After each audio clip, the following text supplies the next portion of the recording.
Hey friends! If you're excited to watch the next chapter, I've added the video link in the description, go check it out.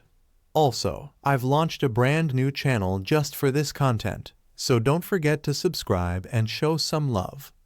Your support means the world. Soon, the group made their way to the front entrance, where the three heads of their families were already standing in anticipation. Even though she had heard it just moments ago, Dong Qingsu still struggled to process the fact that her own father had addressed her boyfriend as the god of military. Lu Sheng greeted his future father-in-law with a calm, effortless smile. "There's no need for all the formality," he said gently. "Let's talk inside." Hearing that, the old man was practically ecstatic.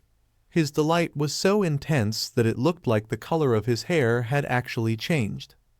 Meanwhile, the other two family heads struggled to conceal their envy. One of them quietly thought to himself, old Wu really hit the jackpot this time. This son-in-law of his, he was about to send their family soaring into the stratosphere. It was only then that the crowd truly understood what was going on. Whispers turned into sharp gasps as more and more people began realizing who they were looking at: the legend himself. He wasn't just some powerhouse, he was the #1 martial saint in the world. Many were stunned at how young he looked. A few recognized Qingsu too and whispered to one another, her family just struck gold. Among the crowd, a number of girls had come hoping to test their luck. Some were now squeezing forward, eyes locked onto Lu Sheng.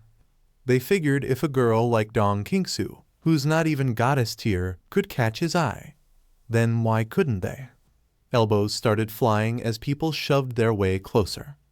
Some scoffed in disbelief. "Seriously? You think you've got a shot?" But someone else shot back. "You never know unless you try. Big shots have weird tastes sometimes." Off to the side, Qin blinked at the whole mess unfolding in front of him. He muttered, "Wait a sec, wasn't Lu Sheng just a top general?" Then he burst out laughing. Man always finds a way to flip the table. A warm sense of pride swelled inside him. Nearby, Xiaojun watched his younger brother beam with admiration. He quietly marveled at how Qin had somehow ended up forming such a close bond with someone like Lu Sheng. Feeling cocky, Qin thumped his chest and told Xiaojun not to worry. "Don't stress, bro. I'll take care of you from now on." Then he turned to Wang Yao and offered a casual apology for calling him a coward all this time. Wang Yao blinked, confused. "Huh? What are you talking about?" Qin explained coolly, "Anyone with the guts to challenge the god of military for a girl and even plan backup. That's next-level courage. You've got the biggest guts in the world." Wang Yao instantly took a few shaky steps back, struggling to even form a response. Deep down, he knew it's over. 3 days later. A sleek, luxurious yacht floated across crystal-clear waters. Lu Sheng and Dong Qingsu lounged under the warm sun in matching swimsuits. Lu Sheng turned to her and asked, "Let's say a guy's poor, no money, no backing, but the girl's dad, a great grandmaster. How's he supposed to get approval?" He took a sip from his drink and leaned back with a smug grin. "Simple," he said.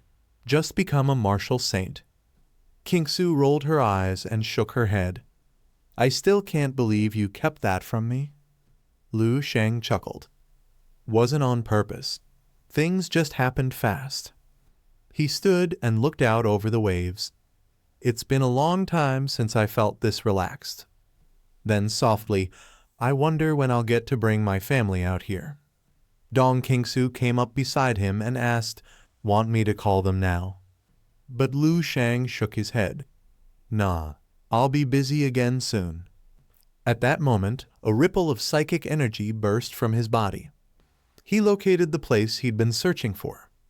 Without wasting time, he changed clothes and prepared to leave. "I'll be at that exact location every 7 days from now on," he said simply. Suddenly, Dong Qingsu stepped forward, gently wrapping her arms around his neck. She kissed him on the cheek. Stay safe, she whispered. I'll wait for you.